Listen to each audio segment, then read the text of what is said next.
사사기 연속설교 믿음을 사수하라 세 번째 시간. 오늘 우리는 사사기 2장 18절에서 23절 말씀을 중심으로 죄의 사이클보다 더 큰 은혜라는 제목을 가지고 말씀 나누겠습니다. 역사에 관한 글 중에 많이 알려진 것이 있다면 역사는 반복된다라는 말이 아닐까 싶습니다. 한 번쯤 다 들어보셨을 것이라 생각됩니다. 오늘날의 문제점이 대개 과거 역사에서부터 발견된다라는 의미입니다. 과거 역사가 보여준 문제점의 원인과 결과에서 교훈을 받지 못하면 같은 문제를 계속 반복하게 될 것이다 라는 경고가 담겨 있는 것이 역사는 반복된다라는 격언입니다. 이와 비슷한 의미로 잘 알려진 또 다른 말이 있습니다. 역사를 잊은 민족에게 미래는 없다라는 말입니다. 이 글 역시 자국의 잘못된 과거를 잊거나 되풀이하지 말자는 의미로 과거의 경험을 참고하여 그 잘못을 고치지 않으면 발전할 수 없다라는 뜻입니다. 역사는 반복된다, 역사를 잊은 민족에게 미래는 없다라는 이러한 비슷한 의미의 격언이 많이 알려졌다는 것은 그만큼 과거 역사가 주는 교훈이 중요하다는 것을 많은 사람이 공감하고 있기 때문일 것입니다. 사사기를 읽다 보면 이스라엘 백성들이 이 역사의 교훈을 잘 새겨들었으면 얼마나 좋았을까라는 생각이 듭니다. 왜냐하면 사사기 시대에서 이스라엘은 다람쥐 쳇바퀴 돌듯이 같은 역사를 계속 반복하고 있기 때문입니다. 사사기 첫 시간에 이것을 사사기 사이클이라고 부른다고 2주 전에 말씀드렸습니다. 이 그림 다 기억하시지요? 이스라엘 백성들이 죄를 지으면 하나님께서는 대적을 일으키셔서 억압을 당하게 하셨습니다. 또 그 고통으로 이스라엘이 회개하면 하나님은 사사를 세우셔서 구원하셨고 당분간 이스라엘은 얼마간의 평화를 누리게 됩니다. 하지만 이스라엘 백성들은 곧 다시 우상을 섬기는 죄를 짓게 되고 이러한 사이클이 사사기 내내 계속 반복해서 등장하고 있습니다. 사사기에만 12명의 사사가 등장하니까 대략 400년 기간의 사사시대에는 이런 사사기 사이클이 12번이나 반복된다라고 볼 수 있습니다. 그야말로 이스라엘 백성들은 역사를 계속 잊었고 계속해서 범죄, 회개, 구원, 평화, 다시 범죄하는 역사를 반복했다라는 것입니다. 사사기 시대의 이스라엘은 죄의 역사를 이렇게 계속 반복하고 있었습니다. 그렇다면 무엇 때문에 이스라엘은 죄의 역사를 이렇게 반복하고 있었을까요? 또한 하나님은 죄의 사이클에 빠진 이스라엘을 어떻게 대하고 계셨을까요? 그리고 이스라엘이 계속해서 보여주는 이러한 죄의 사이클은 오늘 우리에게 무엇을 교훈하고 있을까요? 오늘 본문을 통해서 이 질문에 대한 답을 함께 생각해 보며 죄의 역사를 잊지 않고 우리의 신앙생활이 어떻게 나아가야 하는지 함께 생각해 보려고 합니다. 지난주에 우리가 보았던 사사기 1장은 약속의 땅에 들어온 이스라엘 백성이 첫 사건부터 하나님의 기대와는 다른 모습을 보이고 있음을 기록하고 있습니다. 하나님은 이스라엘 백성에게 가나안 족속을 진멸하라고 명령하셨습니다. 가나안 땅이 죄악으로 가득 덮여 있었기 때문에 마치 홍수 심판 직전처럼 사람의 모든 생각이 악하였기 때문입니다. 이스라엘은 죄로 다 덮여 있는 이 땅을 진멸하고 그 위에 하나님의 통치하시는 약속의 땅을 세워야 했습니다. 하지만 첫 사건부터 이스라엘은 가나안의 잔인성을 닮아가기 시작했고 진멸하라는 명령에 따르지 않았습니다. 철기로 만든 무기가 눈에 보이자 눈에 보이지 않는 하나님보다 그 철병거가 두려워서 전쟁조차 하지 않았습니다. 또한 가나안 족속은 다 진멸할 만큼 강성했지만 그들을 살려두고 그들에게 노역을 시키는 것이 더 이익이라고 생각했습니다. 눈에 보이는 강한 무기와 이익 때문에 하나님 말씀에 온전히 순종하는 일에 이스라엘은 실패하였던 것입니다. 이로 인해서 이스라엘은 가나안 족속과 그 땅 위에 살아갈 수밖에 없었습니다. 약속의 땅 위에 이스라엘 백성들은 가나안 족속, 그 잔인하고 죄로 가득 차 있던 족속들과 같이 살아갈 수밖에 없었던 것입니다. 그의 결과는 무엇이었습니까? 사사기 2장 12절과 13절은 이렇게 말씀하고 있습니다. 애굽 땅에서 그들을 인도하여 내신 그들의 조상들의 여호와 하나님을 버리고 다른 신들 곧 그들의 주위에 있는 백성의 신들을 따라 그들에게 절하여 여호와를 진노하게 하였으되 곧 그들이 여호와를 버리고 바알과 아스다롯을 섬겼으므로. 이스라엘 백성은 곧 여호와를 버리고 가나안 땅의 우상인 바알과 아스다롯을 섬겼습니다. 십계명의 제1계명인 너는 나 외에는 다른 신을 내게 있게 말지니라 라는 말씀과 제2계명인 너를 위하여 새긴 우상을 만들지 말고 절하지 말고 섬기지 말라는 이 중요한 두 개의 계명을 곧바로 이스라엘 백성들은 어긴 것입니다. 이들이 얼마나 가나안의 우상들에게 빠져들었는지 13절은 가장 앞에 곧이라는 단어를 붙여놓았습니다. 가나안 땅에서 그 족속들과 살기 시작하면서 하나님의 백성은 곧 여호와를 버리고 우상을 섬겼다라는 것입니다.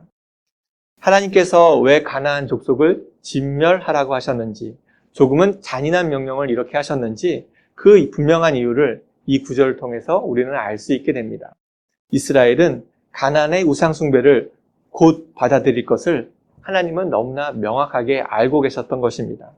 이스라엘은 우상 문화를 보는 순간 곧 마음을 빼앗겼고 곧 여호와를 버리고 바알과 아스다롯을 섬겼습니다. 이스라엘은 하나님이 아니라 가나안의 우상들이 자신들에게 필요한 것을 공급할 것으로 여긴 것입니다. 그런데 이스라엘이 범한 우상 숭배의 죄는 이것이 처음이자 마지막이 아니었습니다. 사사기 2장 19절은 이렇게 전하고 있습니다. 그 사사가 죽은 후에는 그들이 돌이켜 그들의 조상들보다 더욱 타락하여 다른 신들을 따라 섬기며 그들에게 절하고 그들의 행위와 패역한 길을 그치지 아니하였으므로. 사사가 죽은 후에 이스라엘은 더욱 타락하였는데 그들이 범한 죄는 가나안 땅에 들어가자마자 곧 범한 죄, 즉 다른 신들을 따라 섬기고 절한 우상 숭배의 죄를 계속 범하고 있었습니다. 그러니까 이스라엘은 여러 가지 다양한 죄를 다양하게 지은 것이 아니라 똑같은 죄를 계속 반복해서 짓고 있었다라는 것입니다. 바로 우상 숭배의 죄로 인해서 사사기의 죄의 사이클이 반복되고 있었던 것입니다. 이런 죄의 반복은 이스라엘만의 문제는 아닙니다. 우리가 신앙생활을 하면서 많고 다양한 죄에 빠지는 경우는 많지 않습니다. 우상 숭배를 죄를 지었다가 원수 맺는 죄를 지었다가 시기하는 죄를 지었다가 호색하는 죄를 지었다가 당짓는 죄를 지었다가 분노하는 죄를 지었다가 방탕한 죄를 짓는 이렇게 여러 가지 죄를 다양하게 짓는 사람은 많지 않습니다. 우리 대부분은 같은 죄의 문제에 자주 걸리게 된다는 것입니다. 원수 맺는 죄를 짓는 사람은 어디를 가든 사람들과 문제를 일으키고 시기하는 죄를 짓는 사람은 항상 남과 경쟁하는 마음을 해결하지 못하며 당 짓는 죄를 짓는 사람은 어디를 가나 내 편과 아닌 사람을 나누어서 편 가르기를 하곤 합니다. 아예 신앙에 무관심한 죄는 언제까지나 계속 이어지고 말씀에 무지하고 상관없이 사는 죄는 쉽게 그 문제가 해결되지 않습니다. 하나님은 주일 오전 아침에만 찾고 평소에는 아예 믿음 생활과 무관심한 죄는 수십 년 동안 이어지기도 하고 성경에 무지하거나 말씀을 통해 하나님의 뜻을 알아도 이 일을 따르기를 거부하거나 나와는 상관없이 하는 모습도 우리는 좀처럼 쉽게 바뀌지가 않습니다. 이렇게 우리 대부분은 같은 죄의 유혹에 넘어지고 같은 죄의 문제로 시험을 받으며 같은 죄를 반복적으로 짓게 됩니다. 같은 문제로 인해서 관계가 계속 어려워지는 일이 반복되고 교회 안에서 계속 분열되는 일이 일어나고 괴로운 일이 반복되어도 어느샌가 다시 같은 죄를 반복해서 짓고 있다는 것입니다. 왜 우리는 이렇게 같은 죄의 유혹에 계속 넘어지고 빠지게 될까요? 비슷한 문제로 시험을 받고 같은 죄로 인해 어려움을 계속 당하게 되는 것일까요? 오늘 본문 21절과 22절은 이렇게 우리에게 말씀하고 있습니다. 이 말씀을 통해서 그 답을 한번 생각해 보십시오. 나도 여호수아가 죽을 때에 남겨둔 이방 민족들을 다시는 그들 앞에서 하나도 쫓아내지 아니하리니 이는 이스라엘이 그들의 조상들이 지킨 것 같이 나 여호와의 도를 지켜 행하나 아니하나 그들을 시험하려 함이라 하시니라. 이스라엘은 가나안 땅의 족속들을 진멸하여 했지만 이런저런 이유로 그 명령에 온전히 순종하지 않았습니다. 하나님은 이스라엘이 쫓아내지 않은 이방 민족들, 가나안 땅의 족속들을 하나도 쫓아내지 않으셨고 그로 인해 이스라엘은 약속의 땅에서 가나안 족속들, 그들의 우상을 섬기는 자들과 같이 지내게 되었습니다. 그러니까 이스라엘은 항상 가나안 땅의 우상 숭배 문화를 눈으로 보면서 살게 되었고 귀로 듣게 되었으며 그것이 이들에게는 믿음의 시험, 테스트가 된 것입니다. 가나안의 우상 숭배를 보면서 이스라엘은 여호수아가 있을 때처럼 여호와의 도, 그 말씀을 지키고 행해야 했습니다. 하지만 그들이 계속 눈으로 보고 귀로 듣는 우상 숭배 문화를 넘지 못하였고 가나안 족속들을 따라서 그들의 우상인 바알과 아스다롯을 섬기게 된 것입니다. 계속 가까이에서 보고 배운 죄의 문화를 이스라엘은 계속 따라하였으며 우상 숭배라는 죄를 계속해서 반복했다라는 것입니다. 이러한 우리의 죄의 속성을 너무나 잘 알고 있기 때문에 성경은 우리에게 죄에 대해서 분명하게 선을 그어야 한다라고 경고하고 있습니다. 공동체 성경 읽기를 따라오시는 분은 오늘 데살로니가 전서 5장을 읽게 되실 텐데 데살로니가 전서 5장 21절 22절에는 이러한 말씀이 있습니다. 범사에 헤아려 좋은 것을 취하고 악은 어떤 모양이라도 버리라. 악은 어떤 모양이라도 버리라 라고 단호하게 말씀하고 있습니다. 죄의 모양을 따라 했다가는 그 죄에 빠질 것이 분명하기에 악은 흉내도 내지 말라라고 경고하신 것입니다. 제가 자랄 때에는 주윤발, 유덕화 등이 등장하는 홍콩 영화가 크게 유행했습니다. 그 영화 속에는 주인공들이 늘 멋있게 담배를 피는 장면들이 등장했습니다. 그 영화를 본 남자애들은 모여서 담배도 없이 그 주인공들을 흉내내곤 했습니다. 그렇다고 해서 그 영화를 본 모든 남자아이들이 다 따라한 것은 아니었습니다. 담배를 피우는 모양을 멋있게 보였던 남자애들만 그것을 따라서 흉내내었습니다. 담배를 피우는 것을 따라한 남자아이들과 따라하지 않은 남자아이들 중에서 누가 먼저 담배를 직접 피고 손에 댔겠습니까? 그것은 너무나 뻔한 결과입니다. 흉내내고 따라했던 아이들이 담배에 먼저 손을 댔던 것입니다. 성경이 악은 어떤 모양이라도 버리라고 경고한 것은 흉내내는 것은 이미 마음이 빼앗겼다는 증거이기 때문입니다. 죄악의 모양만 따라하는 것으로 끝나지가 않습니다. 이미 마음이 그곳에 빼앗겼기 때문에 그 죄에 가 있었기 때문에 반드시 그 악한 것을 행하게 되기 마련입니다. 이러한 죄의 속성을 너무나 잘 알고 계시기에 하나님은 우리에게 악은 모양이라도 버리라라고 경고하신 것입니다. 잠언 4장 23절의 말씀을 주의 깊게 한번 묵상해 보십시오. 모든 지킬 만한 것 중에 더욱 내 마음을 지키라. 생명의 근원이 이에서 남이니라. 모든 지킬 만한 것 중에 내 마음을 지켜야 한다라고 말씀하고 있습니다. 그 이유는 마음에서 생명의 근원이 나온다라고 말씀합니다. 마음에 죄의 모양이 들어가 있고 죄의 모습을 생각하고 있다면 그 생명은 이미 죄에 노출되어 있습니다. 그런데 이 마음을 지키라라는 말씀에 이어지는 구절은 생명의 근원인 마음이 어떻게 무너지는지 또한 어떻게 마음을 죄로부터 지킬 수 있는지 우리에게 구체적으로 가르쳐주고 있습니다. 이어지는 잠언 4장 24절 말씀입니다. 구부러진 말을 내 입에서 버리며 비뚤어진 말을 내 입술에서 멀리하라. 구부러진 말과 비뚤어진 말을 버리는 것이 마음을 지키는 것이다 라고 말씀하고 있습니다. 구부러지고 비뚤어진 말은 무엇을 의미하는 것일까요? 거짓말하는 것, 전체 중에 일부만을 가지고 사실을 왜곡하는 말들, 정확하지 않은 말들이 바로 구부러지고 비뚤어진 말들입니다. 이러한 말들은 악한 것이고 모양이라도 버려야 한다라고 말씀합니다. 그것이 마음을 지키는 방법인 것입니다. 괌에서 8년째 살다 보니 인간이 얼마나 구부러진 말과 비뚤어진 말을 즐기는지, 그것이 얼마나 악한 행동인지 너무나 분명하게 경험하고 있습니다. 거짓말도 두세 사람이 모여서 하다 보면 그것이 사실인 양 느껴지기 마련입니다. 구부러지고 비뚤어진 말을 여럿이 모여서 하고 있으면 이미 정확한 사실은 그다지 중요하지 않게 됩니다.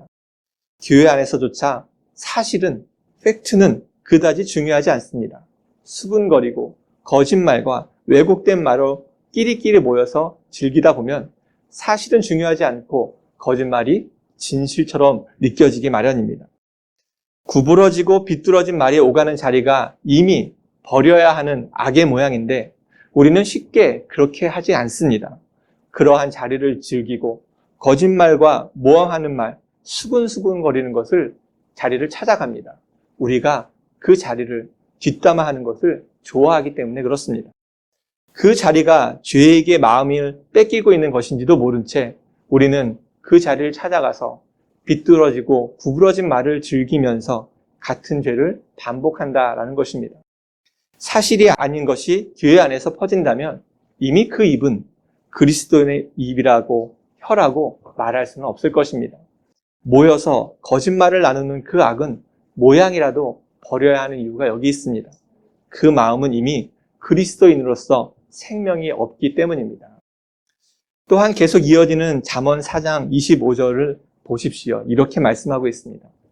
내 눈은 바로 보며 내 눈꺼풀은 내 앞을 곧게 살펴.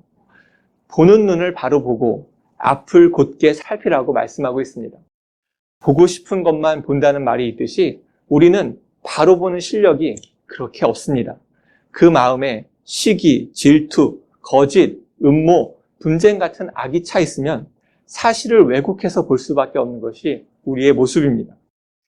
이미 내가 원하는 것만을 보려고 하는 마음이 있기에 우리는 사실을 사실대로 바로 보지 못하고 곧게 살펴보지 못하게 됩니다. 반복해서 잘못된 것만 보면서 시기하고 질투하는 마음의 죄, 거짓으로 음모를 꾸미고 분쟁하는 죄를 반복하게 된다는 것입니다. 그래서 바로 보고 보는 것이 구부러지지 않도록 곧게 살펴보라고 성경은 우리 가운데 권면하고 있습니다. 그 다음에 이어지는 잠언 4장 26절, 27절은 또 이렇게 말씀하고 있습니다. 내 발이 행할 길을 평탄하게 하며 내 모든 길을 든든히 하라. 좌로나 우로나 치우치지 말고 내 발을 악에서 떠나게 하라. 발을 악에서 떠나게 하라. 내가 향하는 모임이 악한 모임이라면 반드시 그 길을 떠나야 한다라고 경고하고 있습니다. 도박장인 것을 알면서 간다면 이미 그 마음에 도박에 대한 마음이 차 있기 때문입니다. 모여서 험담하고 거짓말로 모함하고 가십으로 뒷말하는 모임인지 뻔히 알면서도 그 모임을 행하고 있다면 이미 그 마음에 악한 것으로 가득 차 있기 때문입니다. 그러한 모임을 향해 발걸음을 가고 있는 것은 이미 내가 악하기 때문이고 그 죄를 즐기고 있는 것이기 때문에 죄의 자리를 가는 발을 바로 하여서 악에서 떠나게 하라라고 경고하고 계십니다. 그렇지 않으면 생명의 근원인 마음을 지키지 못하고 같은 죄를 반복할 것이기 때문입니다. 이스라엘 백성은 가나안 땅에 들어가서 우상 숭배하는 족속을 가까이에서 눈으로 보고 귀로 듣고 그 우상 숭배하는 자리에 발을 딛자 곧바로 곧 하나님을 버리고 말았습니다. 우리가 비뚤어진 입을 가진 사람들과 어울리고 고든 시선을 갖지 않은 자들과 함께하고 잘못된 모임의 발걸음을 향하고 있다면 우리 역시 곧 하나님을 떠나게 될 것입니다. 생명의 근원이 나오는 마음을 지키지 않았기 때문입니다. 입과 눈과 발을 조심하지 않으면 그것이 바로 죄의 사이클에 빠지는 일입니다. 비뚤어진 말을 멀리하고 곱게 보는 눈을 갖고자 힘쓰며 잘못된 모임에 발을 향하지 않는 것이 우리의 마음을 지키는 일이며, 그때 그리스도가 주신 생명의 근원, 구원의 믿음을 지킬 수 있게 될 것입니다.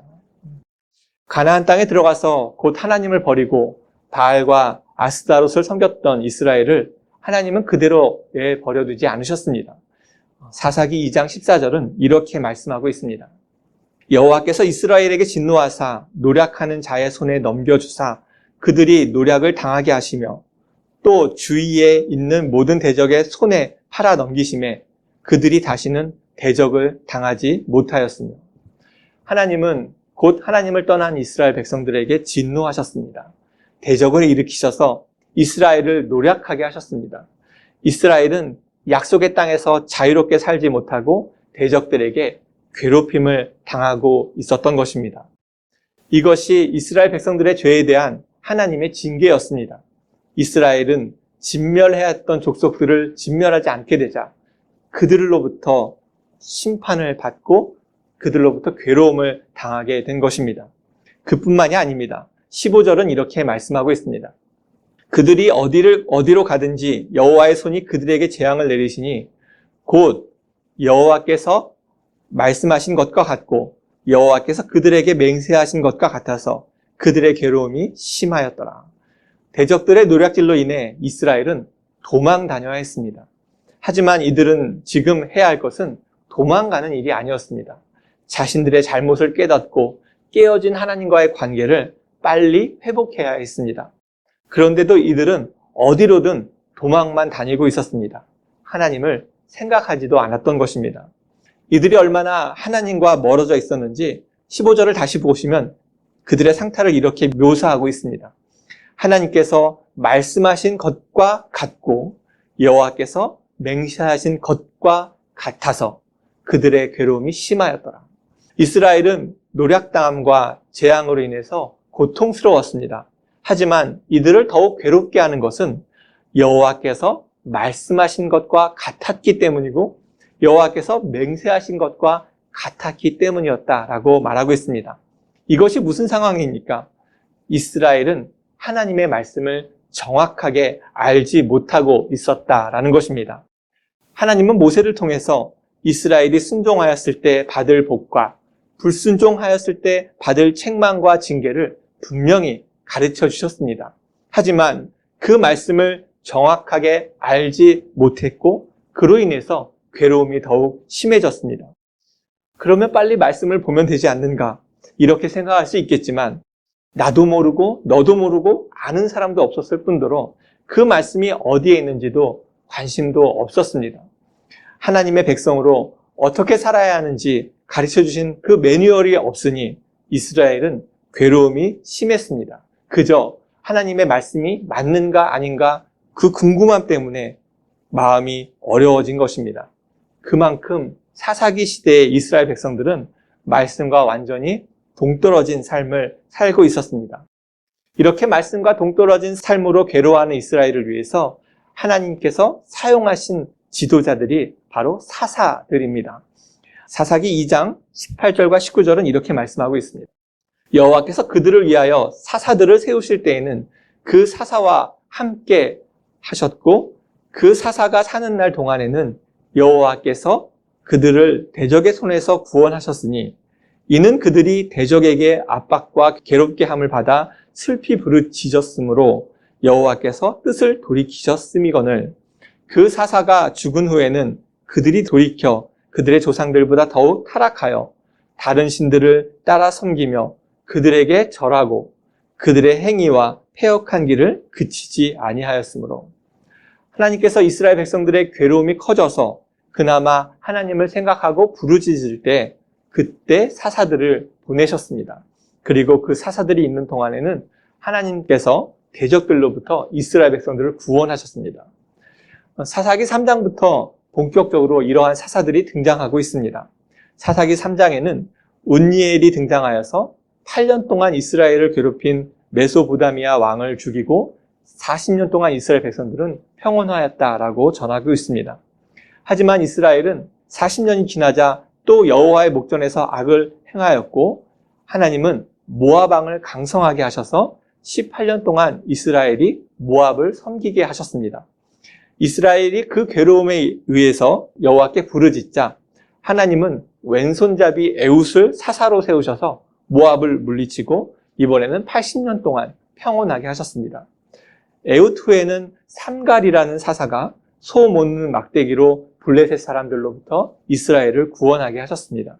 하지만 사사기 4장을 보면 이스라엘은 또 다시 여호와 앞에서 악을 행하였고 하나님은 철병거 900대로 무장한 가나안 왕 야빈을 통해서 20년 동안 이스라엘을 학대하게 만드셨습니다.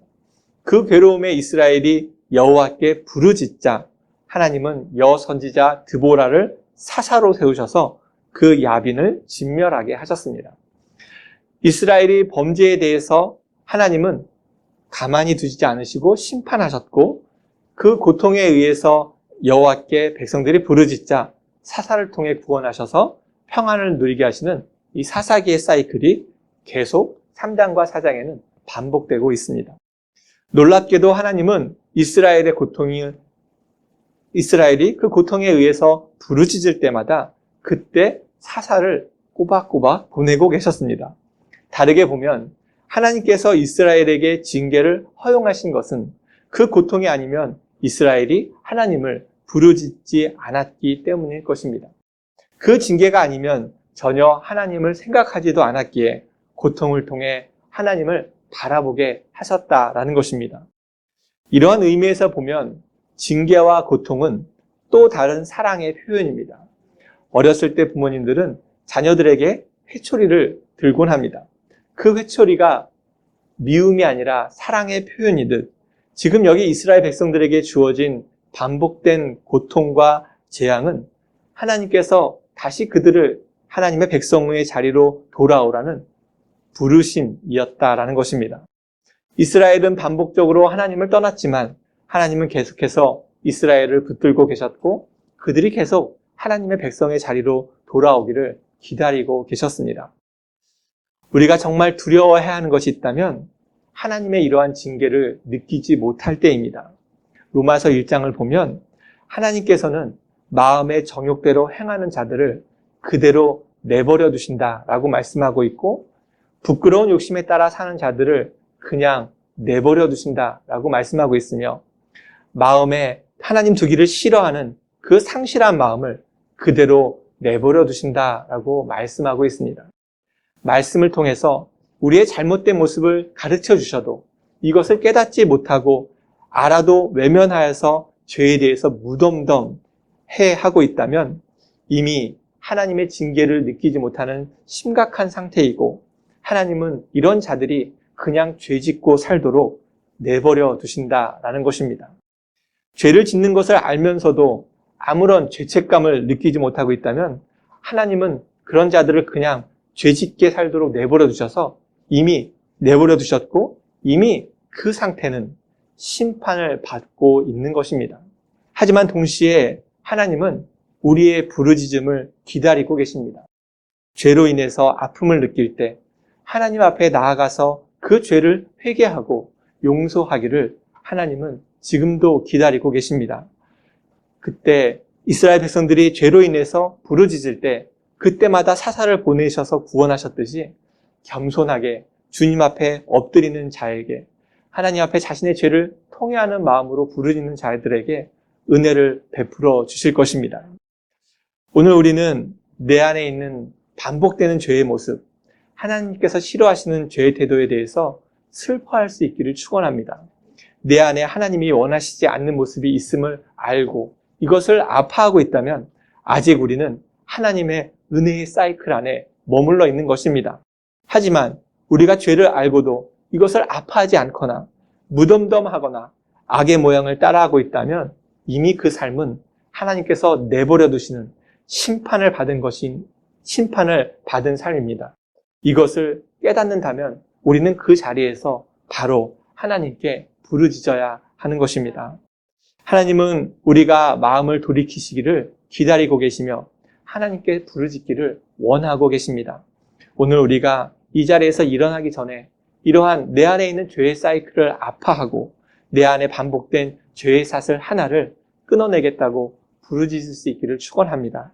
그런 우리를 기뻐하셔서 사사를 통해서 구원하시고 평안을 허락하셨던 것처럼 생명의 근원인 우리의 마음이 지키고 하나님께서 허락하신 평안을 우리 모두가 다 누릴 수 있게 되기를 주님의 이름으로 축원합니다.